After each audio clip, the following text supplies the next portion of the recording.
Сайн байна уу? Монголын Эрдэнэ цэвэрлэгийн өдрийн үеийн дэд хэрүүн өрсөлдөж буй Ижээ Астрал миний бие өөрийн бэлдсэн шударга тасалсан ирээдүйн бүтээгч гэх өрөөндөр бэлдсэн мөрийн хөтөлбөрөөр танилцуулахад бэлэн боллоо. Миний бэлдсэн мөрийн хөтөлбөр маань хүүхдийн эрх ба хамгаалал, янаас ба чадрын хөгжил гэх хоёр зорилтын дагуу бүтээгдсэн 4 төрлийн үйл ажиллагаа бөгөөд тус бүр өөр өөрийн онцлогтой үйл ажиллагаанууд байгаа юм.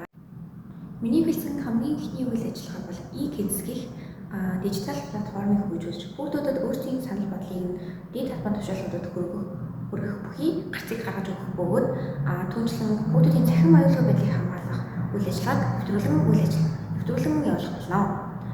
Уг үйл ажиллагааг хамтран зохиоход ICT, мэдээлэл технологи, шуудан харьцаа холбооны газар, түүнчлэн оноо гэх 3 байгууллагатай хамтран үйл ажиллагааг явуулах болно.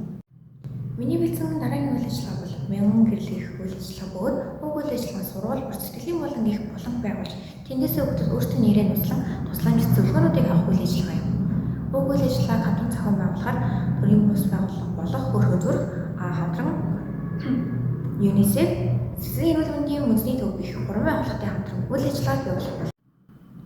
Харин дараагийн миний их үйл ажиллагаа бол STEM Challenge Mongolia гэх тэмцээний уралдааныг улс орон дотор байгуулж тэндээсээ хүүхдүүд өөрсдийн бэлдсэн бүтээлүүдийг шалгаруулан 3D бүтээл, түүнчлэн хиймэл оюуханаар бүтээсэн бүтээл, эсвэл робот гişгүйт гээд өссөн зүйлээ уралдуулан тэмцээн уралдаан зохиох юм.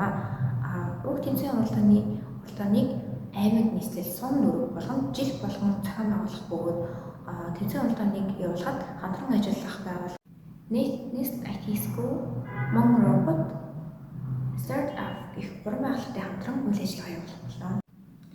Миний сүүлийн бэлдсэн үйл ажиллагаа болох төсөл гэж юу вэ гэх үйл ажиллагааг явуулах болно. Уг үйл ажиллагааны хувьд хүүхэд болгонд тодорхой хэмжээний хүүхдүүдэд төсөл гэж юу вэ гэх сургалтанд суулгах чадварчуулж тэндээсээ баг болгон хуваарлаж нийгэм тулгарч байгаа асуудлыг дүүрүүлэн тэндээсээ гаргаж болох гарц шийдлийг тодорхойлон төсөл маягийн зүйл явуулах бөгөөд уг үйл ажиллагаанд бизнесийн бус зөвхөн нийгмийн сайн сайхны төлөө байх ёстой бөгөөд хамтран ажиллах байгууллагаар оюун толгой, Монголын залуучуудын холбоо, UNICEF гэх 3 байгууллагатай хамтран үйл ажиллагаа явуулах болно.